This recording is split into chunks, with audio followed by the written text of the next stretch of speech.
យុទ្ធ5រូបដែលក្លឹប Tokyo Chelsea កំពុងតែចាប់អារម្មណ៍ចុះហត្ថលេខានាំចូលឲ្យបានមុនការប្រកួត FIFA Club World Cup ដែលនឹងឈានចូលមកដល់នៅថ្ងៃទី15មិថុនាខាងមុខនេះ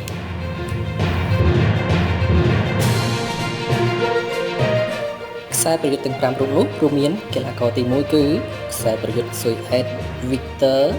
Gyökeres របស់ Sporting Lisbon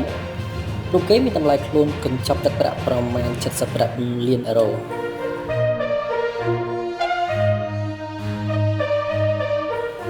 ហើយទី2ខ្សែប្រយុទ្ធរបស់ RB Leipzig វ័យ21ឆ្នាំសញ្ជាតិស្លូវេនីនៅក្នុងកញ្ចប់ទឹកប្រាក់ប្រមាណ60លានអឺរ៉ូ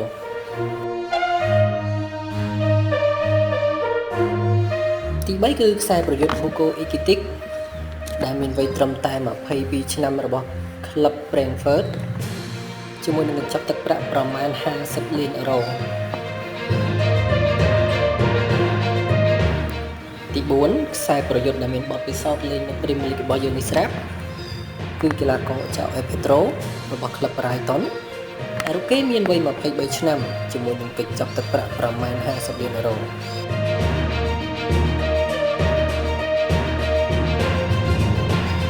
ហើយកីឡាករទី5នោះគឺកីឡាករ Dylan ដែលជាកីឡាកររបស់ Ipswich Town ដែលមានវ័យត្រឹមតែ22ឆ្នាំប៉ុណ្ណោះហើយក្នុងកញ្ចប់ទឹកប្រាក់ប្រមាណ35លានអឺរ៉ូផងដែរដូច្នេះសូមរងចាំមើលទាំងអស់គ្នាថាតើក្លឹប Tokyo Chelsea នឹងជោគជ័យក្នុងការចុះហត្ថលេខាកីឡាកររូបនេះក្នុងរដូវកាលក្តៅនេះ